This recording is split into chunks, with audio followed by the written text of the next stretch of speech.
നമസ്കാരം. അവർ സ്റ്റോറിയിലേക്ക് സ്വാഗതം. നമ്മളൊക്കെ മറ്റു രാജ്യങ്ങളിൽ ചെല്ലാറുണ്ട്, അവിടുത്തെ ഭാഷ പഠിക്കാറുണ്ട്. മറ്റൊരു സ്ഥലത്ത് ചെന്ന് അവിടുത്തെ ഭാഷ പഠിച്ച ഒരാൾ കുറച്ചുകൂടെ പ്രഗത്ഭനാണെങ്കിൽ ആ ഭാഷയിൽ സാഹിത്യരചനകൾ നടത്താറുണ്ട്. എന്നാൽ ഇങ്ങനെ നടത്തുന്ന ഈ സാഹിത്യരചനയുടെ പരിധി എത്രത്തോളം ഉണ്ടെന്ന് എപ്പോഴെങ്കിലും ചിന്തിച്ചിട്ടുണ്ടോ? ഒത്തിരി മിടുക്കനായ ഒരാളാണെങ്കിൽ സ്വന്തം മാതൃഭാഷയും ആ ഭാഷയും തമ്മിൽ ബന്ധപ്പെടുത്തി വേണമെങ്കിൽ ഡിക്ഷണറി ഉണ്ടാക്കാം, അതല്ലെങ്കിൽ കുറേ പഠന ഗ്രന്ഥങ്ങളോ ലേഖനങ്ങളോ ഒക്കെ പ്രസിദ്ധീകരിക്കാം. നേരെ മറിച്ച് മറ്റൊരു ഭാഷ പഠിച്ച് ആ ഭാഷയിൽ സ്വപ്നങ്ങൾ കണ്ട് മനോഹരമായ കവിതകൾ രചിച്ച് അതിമനോഹരമായ സാഹിത്യ സൃഷ്ടികൾ നടത്തുവാൻ സാധാരണഗതിയിൽ ഒരാൾക്ക് സാധിക്കാറില്ല. എന്നാൽ അങ്ങനെ സാധിച്ച മഹാനായ ഒരു കത്തോലിക്ക പുരോഹിതൻ നമ്മുടെ നാട്ടിൽ ജീവിച്ചിരുന്നു.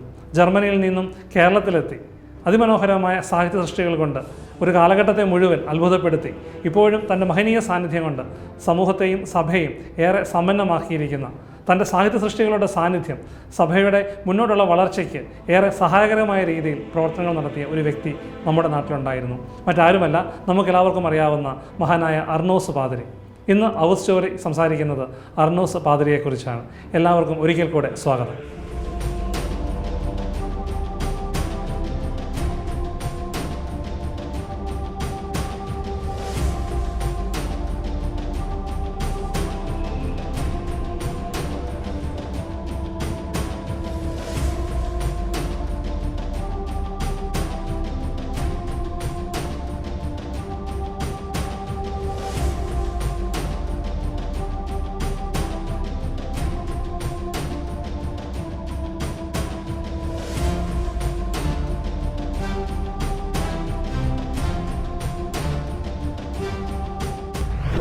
ഈ ഒരു എപ്പിസോഡിൽ അർണോസ് പാതിരിയുടെ സാഹിത്യ സൃഷ്ടികളെക്കുറിച്ചുള്ള ആഴമായൊരു പഠനമൊന്നുമില്ല. കാരണം അത് വളരെ മനോഹരമായിട്ട് വിവിധ തലങ്ങളിൽ നിലവിൽ സംഭവിച്ചു കഴിഞ്ഞതാണ്.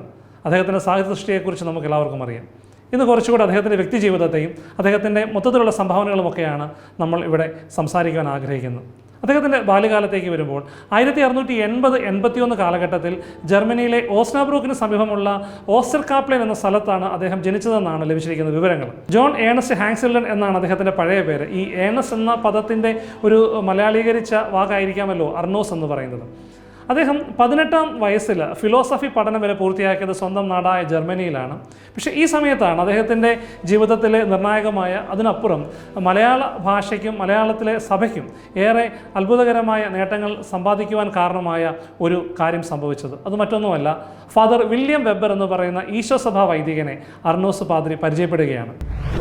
ഫാദർ വെബർ കോഴിക്കോട് കേന്ദ്രമാക്കി ഒരു പുതിയ മിഷൻ സംരംഭത്തിൽ ഏർപ്പെടുന്നതിന് അധികാരികളിൽ നിന്നും അനുവാദമൊക്കെ വാങ്ങി നിൽക്കുന്നൊരു സമയമാണ്.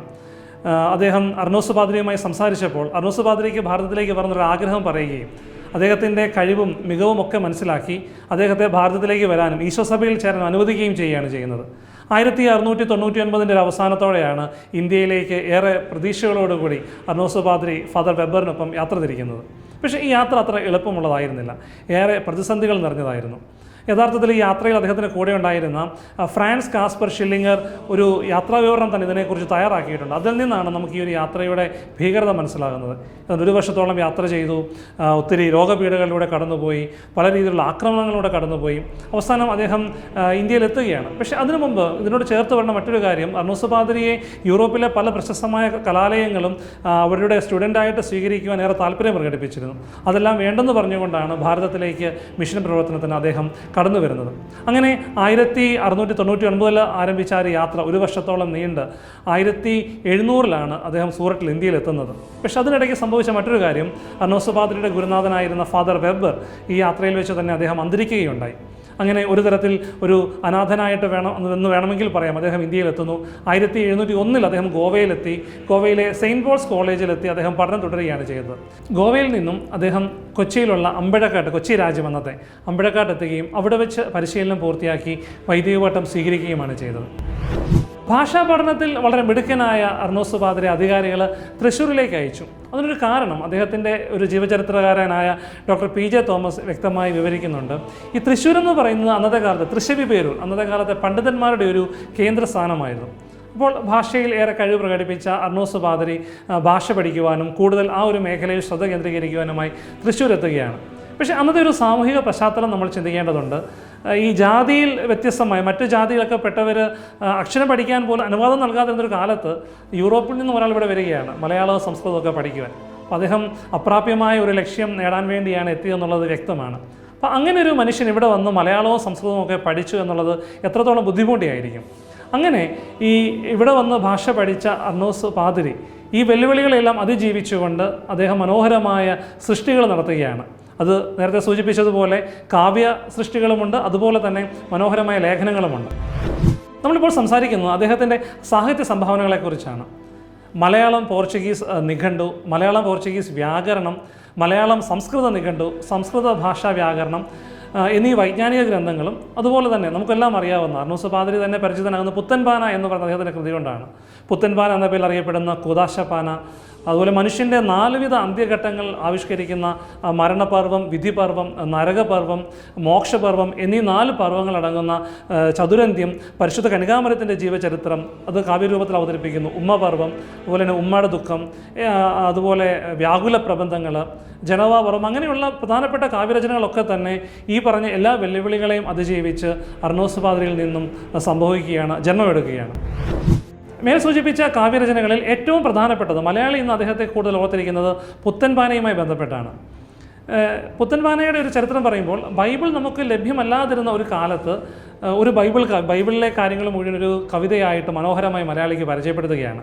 ബൈബിളിൻ്റെ ഒരു ലഭ്യത ശരിക്കും ഈ നൂറ്റാണ്ടിലാണ് കൂടുതൽ നമുക്ക് ലഭ്യമാകുന്നത്. അത് നമ്മുടെ തന്നെ അവസ്റ്റോറിയുടെ ഒരു പഴയ എപ്പിസോഡിൽ മഞ്ഞുമേൽ ബോയ്സും മലയാളം ബൈബിളും എന്നതിൽ നമ്മളത് വ്യക്തമായി പറഞ്ഞിട്ടുണ്ട്.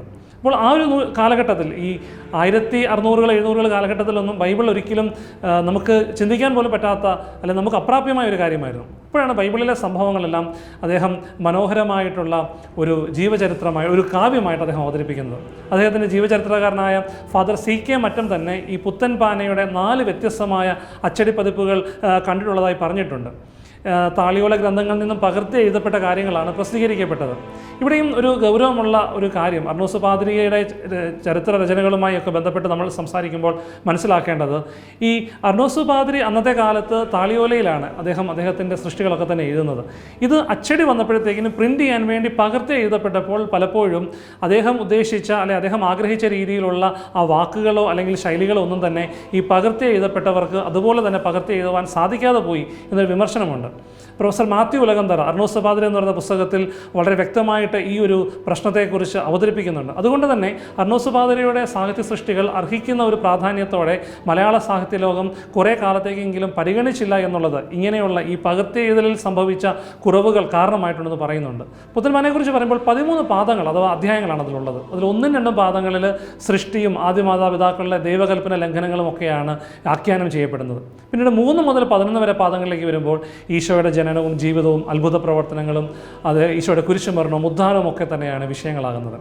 12-13 പാദങ്ങളിലേക്ക് വരുമ്പോൾ ഈശോയുടെ ഉത്ഥാനവും സ്വർഗാരോഹണവും ജെറുസലേമിൽ നടന്ന പത്രോസിൻ്റെ ആദ്യ പ്രസംഗവും കൂടുതലായി പ്രതിപാദിക്കുന്നു. അർണോസ് പാതിരിയുടെ സാഹിത്യരചനകളെക്കുറിച്ച് പറയുമ്പോൾ ഒരു വിമർശനം പോലെ പറയാറുണ്ട്, അദ്ദേഹം ഇവിടെ വന്നൊരു മിഷണറി ആയിട്ടല്ലേ, അദ്ദേഹം എന്ത് മിഷൻ പ്രവർത്തനം ഇവിടെ ചെയ്തു എന്നുള്ളത്. അത് കൃത്യമായുള്ളൊരു മറുപടി അർണോസ് പാതിരി തന്നെ റോമിലുണ്ടായിരുന്ന അദ്ദേഹത്തിൻ്റെ ഒരു സഹവൈദികന് എഴുതിയ ദീർഘമായ ഒരു കത്ത് നൽകുന്നുണ്ട്. ജസ്യൂട്ട്സ് ഇൻ മലബാർ എന്ന ഗ്രന്ഥത്തിൽ ഈ ഒരു കത്തിൻ്റെ ഇംഗ്ലീഷ് ട്രാൻസ്ലേഷൻ കൊടുത്തിട്ടുണ്ട്. ജർമ്മനിയിലെ കൊളോൺ സർവകലാശാലയിലെ മാനുസ്ക്രിപ്റ്റ് ലൈബ്രറിയിൽ ഈ കത്തിൻ്റെ പാതിരിയുടെ കൈപ്പടയിൽ തന്നെയുള്ള ഈ കത്ത് സൂക്ഷിച്ചിട്ടുമുണ്ട്. ഈ കത്തിൽ ശ്രദ്ധിക്കേണ്ട കാര്യം, ഈ കത്തിൽ എവിടെയും സാഹിത്യത്തെക്കുറിച്ച് ഒന്നും പരാമർശിക്കുന്നില്ല. നേരെ മറിച്ച് അർണോസ് പാതിരി പറയുന്നത് മുഴുവൻ ഈ മലബാർ തീരത്ത് അദ്ദേഹം ചെയ്ത പ്രേക്ഷിത പ്രവർത്തനങ്ങളെക്കുറിച്ചും മിഷൻ വേലയെക്കുറിച്ചുമാണ്. കുറവിലങ്ങാട് കടുത്തുരുത്തിയൊക്കെ സന്ദർശിച്ചതും അതുപോലെ തന്നെ കടന്നു ചെല്ലുന്ന ദേവാലയങ്ങളിലൊക്കെ തന്നെ ഈശോയെ പ്രസംഗിച്ചതും മനോഹരമായിട്ടുള്ള അനുഭവങ്ങൾ സ്വന്തമാക്കിയതുമൊക്കെയാണ് അദ്ദേഹം വിവരിക്കുന്നത്. അതോടൊപ്പം തന്നെ ഈ വിശ്വാസ സമൂഹം നേരിടുന്ന വെല്ലുവിളികളെയൊക്കെ തന്നെ വളരെ ബുദ്ധിയോടെയും അതുപോലെ തന്നെ അങ്ങേയറ്റം ആത്മാർത്ഥമായിട്ടും ഒക്കെ തന്നെ നേരിട്ട് പ്രശ്നങ്ങളൊക്കെ പരിഹരിക്കുന്ന സംഭവങ്ങളുമൊക്കെ ഈ കത്തിൽ സൂചിപ്പിക്കുന്നുണ്ട്. കുംഭസാരത്തിനായി ഏറെ സമയം ചിലവഴിക്കുന്നത്, മതബോധനത്തിന് വേണ്ടി ഏറെ സമയം ചിലവഴിക്കുന്നത്, അങ്ങനെ ഏറെ കാര്യങ്ങളാണ് ഈ കത്തിൽ സൂചിപ്പിക്കുന്നത്. ഈ കത്തിൽ ഒരിടത്തും ഇത്രയും വലിയ സാഹിത്യ സൃഷ്ടി നടത്തിയ അർണോസ് പാതിരി തൻ്റെ സാഹിത്യ പ്രവർത്തനങ്ങളെക്കുറിച്ച് ഒന്നും തന്നെ പറയുന്നില്ല, പരാമർശിക്കുന്നില്ല. ഇതിൽ നമുക്ക് എന്ത് മനസ്സിലാക്കാം? സാഹിത്യ സൃഷ്ടിക്കപ്പുറം ഒരു മിഷണറി ആയിട്ട് ഇവിടെ അദ്ദേഹം ഏറെ സേവനങ്ങൾ ചെയ്തു എന്നുള്ളത് ഒരു യാഥാർത്ഥ്യമാണ്. അന്ന് ഇവിടുത്തെ സുറിയാനി കത്തോലിക്കർ തീർച്ചയായിട്ടും വൈദേശിക ആധിപത്യത്തെയൊക്കെ വളരെ സംശയത്തോടെയും ഭയത്തോടെയും കണ്ടിരുന്നത് കൊണ്ട് അർണോസ് പാദ്രി പൂർണ്ണമായിട്ട് അദ്ദേഹത്തിന് ഇവിടുത്തെ സുറിയാനി ക്രൈസ്തവരുടെ മനസ്സ് കീഴടക്കുവാൻ സാധിച്ചില്ലെങ്കിലും അദ്ദേഹം ഒത്തിരി നല്ല കാര്യങ്ങൾ ഇവിടെ ചെയ്യുകയും ഒരു പരിധിവരെയെങ്കിലും ഇവിടുത്തെ വിശ്വാസ സമൂഹത്തിന് അവർ ആഗ്രഹിക്കുന്ന രീതിയിലുള്ള ഒരു യാത്ര അതിൽ സാധ്യമാക്കുവാൻ അദ്ദേഹം പരിശ്രമിക്കുകയും ചെയ്തിട്ടുണ്ട്. എന്താണ് ഇന്തോളജി അഥവാ ഇന്ത്യ വിജ്ഞാനീയം? നമ്മുടെ സംസ്കാരത്തെയും നമ്മുടെ വിജ്ഞാന സമ്പത്തിനെയും കുറിച്ചൊക്കെയുള്ള ഒരു ശാസ്ത്രീയ പഠനമാണ് ഇന്ത്യ വിജ്ഞാനീയം എന്നല്ലെങ്കിൽ ഇന്തോളജി എന്ന വാക്കുകൊണ്ട് ഉദ്ദേശിക്കുന്നത്. നമ്മുടെ ഭാരതത്തിൻ്റെ ഒരു സംസ്കാരവും നമ്മുടെ ഭാഷയുമൊക്കെ തന്നെ വിദേശികൾക്ക് അപ്രാപ്യമായിരുന്ന ഒരു കാലഘട്ടത്തിൽ അവരിലേക്ക് ഒരു ശരിക്കും ഇന്ത്യയിലേക്കുള്ളൊരു ഓപ്പണിംഗ് എന്ന് അർണോസ് പാദ്രി സംസ്കൃതം പഠിച്ച് നമ്മുടെ സംസ്കാരത്തെക്കുറിച്ച് മനസ്സിലാക്കി ഇവിടുത്തെ വേദങ്ങളെയും ഇതിഹാസങ്ങളെയും ഇവിടുത്തെ സംസ്കാരത്തെയും ഒക്കെ തന്നെ യൂറോപ്പിന് പരിചയപ്പെടുത്തി കൊടുത്തത് തീർച്ചയായും അർണോസ് പാദ്രിയാണ്. ഒരുപക്ഷെ അങ്ങനെ ചെയ്ത ആദ്യത്തെ വ്യക്തിയാണ്. കാരണം ഉള്ളൂർ എസ് പരമേശ്വര ഒരു പഠനത്തിൽ പറയുന്നുണ്ട്, ആദ്യമായി യൂറോപ്പിൽ പ്രസിദ്ധീകരിച്ച സംസ്കൃത ഡിക്ഷണറി എന്ന് പറയുന്നത് അർണോസ് പാദ്രിയുടേതാണ്. അപ്പോൾ ഇങ്ങനെയുള്ള ഒരു വലിയ സംഭാവന നൽകിയ മനുഷ്യൻ തീർച്ചയായിട്ടും മേൽ സൂചിപ്പിച്ച ഇന്തോളജി എന്ന് പറയുന്ന ഒരു ശാഖയ്ക്ക് വലിയ സംഭാവനകൾ കൊടുത്തിട്ടുണ്ട്. അങ്ങനെ ഇന്ത്യൻ സംസ്കാരത്തെ സംസ്കൃതത്തിലൂടെ ലോകത്തിന് പരിചയപ്പെടുത്തുകയും അതുവഴി ഇന്ത്യ വിജ്ഞാനിയും അഥവാ ഇന്തോളജി എന്ന ശാസ്ത്രശാഖയെ തന്നെ രൂപപ്പെടുത്തുകയും ചെയ്തതിൽ അർണോസ് പാദ്രി നിർണായകമായി പങ്കുവഹിച്ചുവെന്ന് എല്ലാ നിരൂപകരും പണ്ഡിതരും പറയുന്നുണ്ട്. ലഭ്യമായ ചരിത്രരേഖകൾ അനുസരിച്ച് 1832 മാർച്ച് 20 അദ്ദേഹം അന്തരിച്ചു എന്നാണ് മനസ്സിലാക്കുന്നത്. പാഴൂർ പള്ളിയിലാണ് അദ്ദേഹത്തെ കബറടക്കിയിരിക്കുന്നത്. ഇദ്ദേഹം അന്തരിച്ച വാർത്ത കേട്ട് അന്നത്തെ കൊച്ചി നാട് വാണിരുന്ന തമ്പുരാൻ ഇങ്ങനെ പറഞ്ഞു എന്നാണ് പറയുന്നത്, മിഷണറിമാർക്കൊരു മഹാത്മാവ് നഷ്ടപ്പെട്ടു, കേരളത്തിലെ ക്രിസ്തുമതത്തെ താങ്ങി നിർത്തിയിരുന്ന ഒരു സ്തംഭം നിലംപതിച്ചു. അർണോസ് പാദ്രി കാവ്യധിഷ്ണതയുടെ ഔന്നത്യം എന്ന ലേഖനത്തിൽ ആൻ്റണി ആറൽച്ചിറ സാറ് ഇങ്ങനെ സൂചിപ്പിക്കുന്നുണ്ട്, പുത്തൻപാന ഉൾപ്പെടെ ഏറെ സൃഷ്ടികൾ മലയാളത്തിന് സമ്മാനിച്ച മലയാളത്തിലെ ആദ്യ വിലാപകാവ്യം അത് ഉമ്മയുടെ ദുഃഖമാണ്. ആദ്യ ജീവചരിത്ര കഥ കാവ്യരൂപത്തിലാക്കിയത് ഉമ്മപർവമാണ്. മലയാളത്തിലെ ആദ്യത്തെ ഖണ്ഡകാവ്യം അത് ജനോവ പർവമാണ്. ഇങ്ങനെയുള്ള നിരവധി സംഭാവനകൾ മലയാളത്തിന് നൽകിയ വലിയ ഒരു മനുഷ്യനായിരുന്നു അർണോസ് പാദ്രി എന്ന് ആൻ്റണി സാർ അതിൽ കൃത്യമായി സൂചിപ്പിക്കുന്നുണ്ട്. നാം മനസ്സിലാക്കേണ്ട ഒരു കാര്യം, ഇത്രയേറെ സംഭാവനകൾ നൽകിയ ഒരു മനുഷ്യൻ ഇന്ന് വേണ്ടത്ര രീതിയിൽ അംഗീകരിക്കപ്പെടുന്നില്ലെങ്കിൽ അതിൻ്റെ കാരണങ്ങൾ എന്താ എന്ന് നാം മനസ്സിലാക്കേണ്ടതുണ്ട്. മലയാളിക്ക്, ക്രൈസ്തവർക്ക് മലയാള ഭാഷയിൽ അവരുടെ വിശ്വാസമനുസരിച്ചുള്ള ഗാനങ്ങളും സാഹിത്യ സൃഷ്ടികളും ഒന്നും ലഭ്യമല്ലാതിരുന്നൊരു കാലത്ത് മലയാളിയുടെ വിശ്വാസത്തെ അങ്ങേയറ്റം പരിപോഷിപ്പിക്കുവാൻ സാഹിത്യ സൃഷ്ടിയിലൂടെ ഒരു സാഹിത്യ മിഷണറി പ്രവർത്തനം ചെയ്ത അർണോസ് പാദ്രി എന്നും നമ്മുടെ ഓർമ്മയിലുണ്ടായിരിക്കട്ടെ. അവസ്ഥയുടെ മറ്റൊരു എപ്പിസോഡുമായി വീണ്ടും കാണാം.